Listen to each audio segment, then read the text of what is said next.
So today's the first day we're going to show Washushe the caching tube. Caching tube is a training device to train the mink to cache, and it's basically the negative consequence for taking the lure to the wrong place. I'll show you how to use that a little later. If you want to see how the caching tube is made, I have a whole nother video for it. Just follow the link and you'll get to see more information about the caching tube. We're going to use caching lures. They're just little dried pieces of rabbit hide. At the end of the string I've tied a knot. When the mink caches wrong, the loop that's inside the caching tube, I'll just slip it over the knot at the end of the rope and it catches, if you see. So that allows me to then pull the lure up into the tube. Thus the negative consequence for not caching in the right spot. So we'll show you how that's done. So first, let's get Washushe out of the cage. As you may notice, I've given Washushe a name, finally, an official name. His name is Washushe, which means beyond brave in the Omaha Native American language.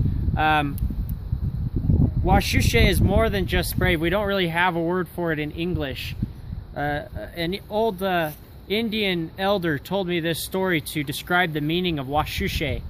He said, if you lived in the day before the white man and you were an Omaha like me, and you were riding your pony onto the top of a hill and you looked down and you saw some Sioux warriors, a dozen Sioux warriors, and you were just with your friends, 2 or 3 friends, and you saw a dozen Sioux warriors.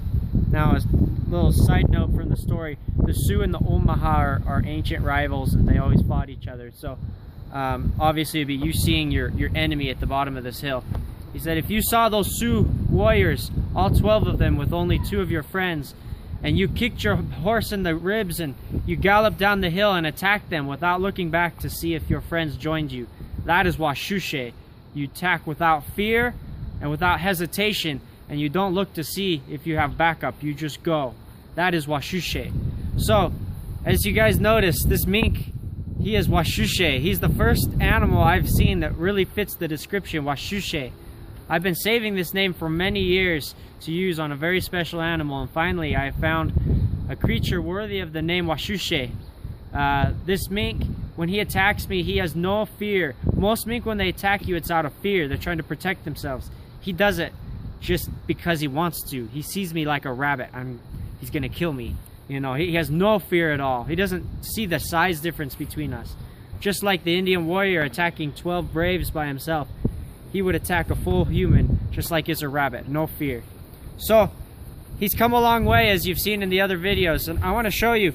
I've actually built a relationship with him to the point now where I can start using a little bit of correction. I can actually do a little bit of reprimand. You don't want to do this in the beginning. You want to wait till you have a relationship with the mink. But you've noticed through the videos, if you pay attention, I use my voice a lot. It's not just because it's my personality and it's fun. I do it for a reason. The mink learn to associate your voice when they're doing right and when they're doing wrong. Well, now it's time to start actually enforcing that. When he's doing wrong, I'll show him, not just make my voice sound negative. I'll show him some negative. So we've worked with him and got him out of the habit of attacking me, but he still wants to do it in the cage. So chances are when I open this cage, he's going to come after me. Nothing like he used to, but a little bit. And I'm going to reprimand him a little bit. Be like, no, stop it, hey. And not just with my voice, a little bit of physical. You don't hit a mink, you don't smack a mink. They're very small and you can hurt them. So I don't want to cause any pain, really. It's more of a show of force rather than like inflicting pain on the animal. So let's see how he does. Want to come out, little guy? Now you got to be nice, okay? Hey, no, no, no. Good boy, good boy, good boy. See, I showed him a little bit of reprimand. I didn't really hurt him at all. It was all bluff. But he learned. You want some meat, huh? Good boy. Let's try again.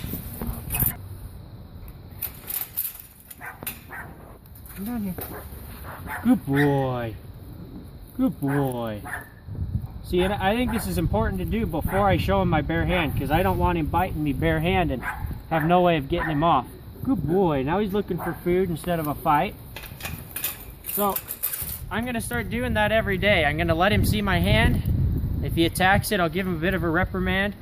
And he's responding, as you see. You know, before he wouldn't have let go. You don't want to do that in the beginning when they're scared of you, like most mink. Or with him, he sees me as an enemy. Well, he sees me as a friend now, so I actually have a little bit of a social room to give him a reprimand and say, hey, quit it.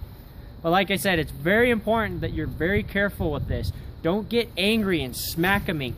As tough as they seem, you could kill one on accident. They're not as tough as they seem to be. And even if you didn't really cause permanent damage, you don't really need to hurt them. It's not a painful thing that you need to inflict on them. It's just a show of dominance. Hey, stop. And then when they do it right, oh, good boy, good boy. And that inflection of voice, the changing from positive to negative in your voice, that's the most important thing. Way more important than the actual physical, hey, quit it. So anyway, let's get started. I'm going to start out by putting a piece of meat in his box like we always do. So he learns, hey, go in the box, you get a piece of meat. I'll give him another shot at biting my glove, see if he wants to do it. Good boy. So, here's your box. Good boy. Good boy. So, we took him to this little ditch with cool water in it for a couple reasons. If we didn't have an easy place to use with water in it, we could have brought a bucket of water or a deep pan of water. But we need water for 3 different reasons. Number 1, he needs a drink. While he's running around and active, he'll need to get a drink and rehydrate himself. Number 2, when he gets hot, he'll need a place to lay in and cool himself. Today's only about, you know, high 50s, mid 50s. It's not that hot, but to a mink in a winter coat running around, they do get hot. So you want water they can cool off in, get a drink in. But also, as you'll see, I'll use the water as a tool to get him off of the lure if he tries to take it to the wrong place, as a punishment. So you'll see that here in a minute.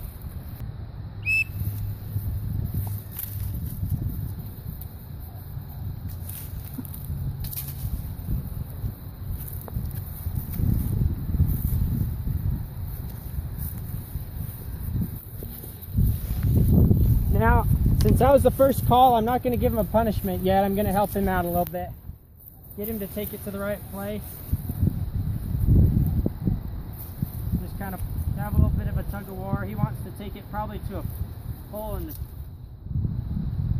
ground over there is my guess. Get him take it to the right place. There we go.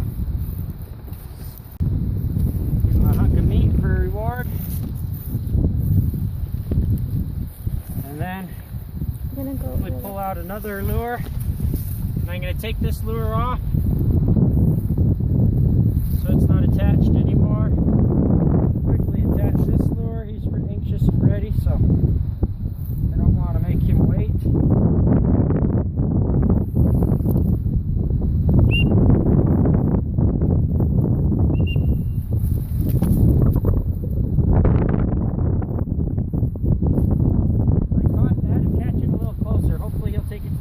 There we go. Quickly get the meat as fast as we can. I'm taking way too long. I shouldn't be taking this long to get the meat out.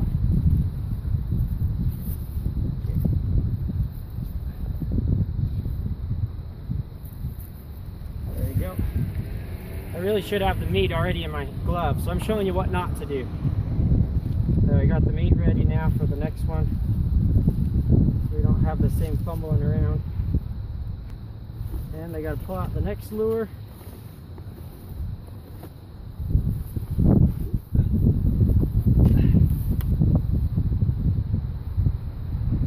Detach this one.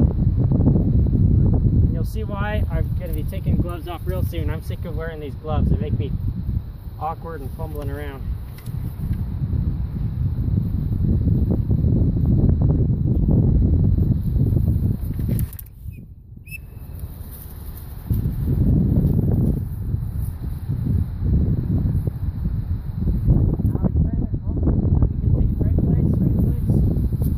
Go, good boy. So give him a treat. While he's getting that treat, I'm going to try and sneak this lure out if I can. See how I covered it up? Can you see that? I put my hand in so he's eating my food. He can't really see the lure being snuck out. Got the lure out.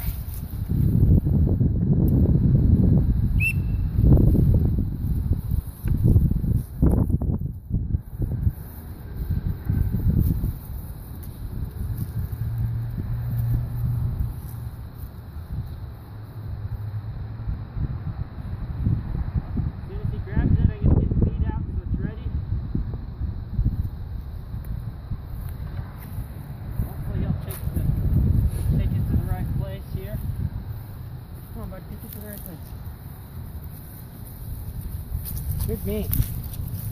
Good mink. And then while I'm giving him a reward, I'll wait till he lets the lure go and he's not paying attention to it.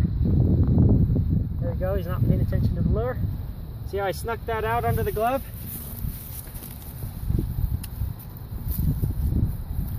Oh, got it already. Feet out. Taking too long with it. Okay, here you go, buddy.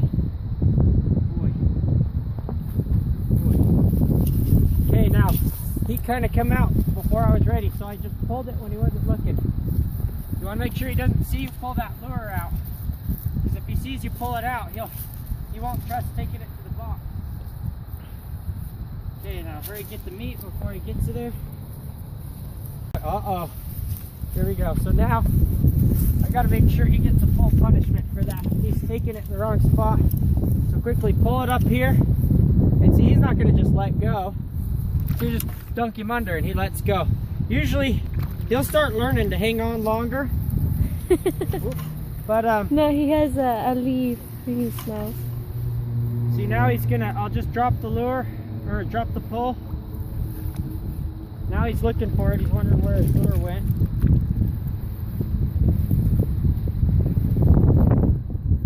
He needs to learn that when you take it to the wrong spot, you lose it. So he's kind of looking, he thinks it's in the water somewhere. He's like, where'd it go?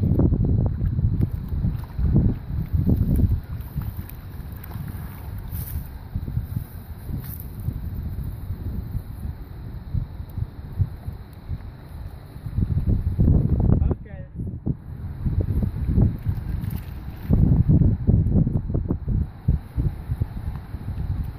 So he's had a minute to think it over. Since he's still new, I'm not going to make him wait too long. And we'll give him the lure again.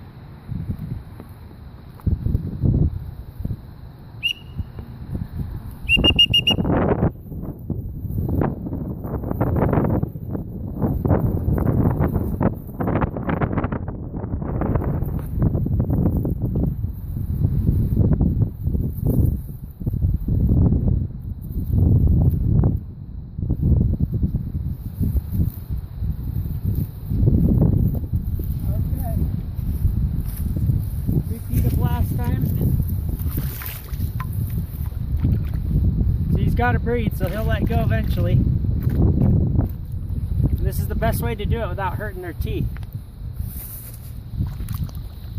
Just hold him under and he'll come up for air. He's got leaves. Just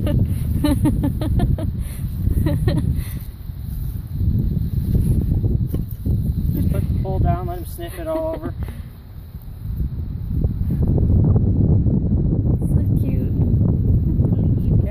Wrong place, buddy, you lose it.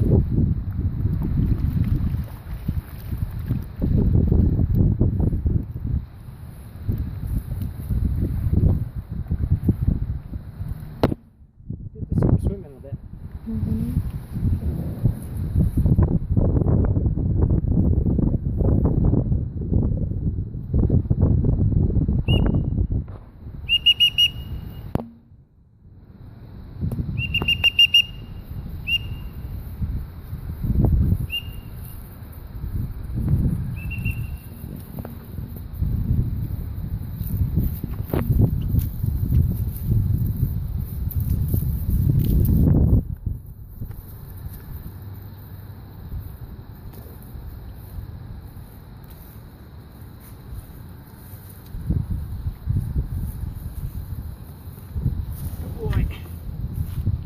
Okay, he looks pretty tired. I think he's close to done here.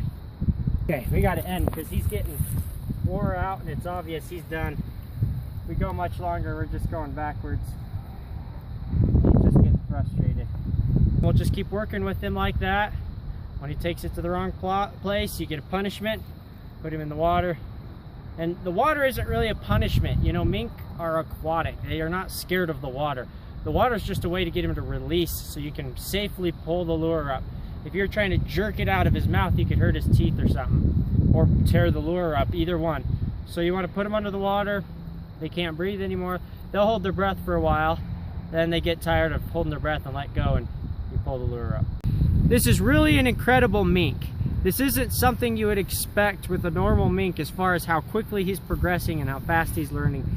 This caching is usually a very long and laborious process, and he's really picking it up quickly. Hopefully that continues. We'll continue to show you more as he progresses, but I just wanted you to realize that this is not the norm. So if you try and train a mink yourself and it takes you 3 months, realize that's the norm. This guy's just a really fast learner. So hopefully he'll pass those genes on to his kits and we'll have some amazing babies this spring. If you enjoyed this video, share it with your friends, share it with your family, show it to other people. Let's get the word out about minkery so more people know about the wonderful world of the mink and what an incredible animal they are. Thanks for watching.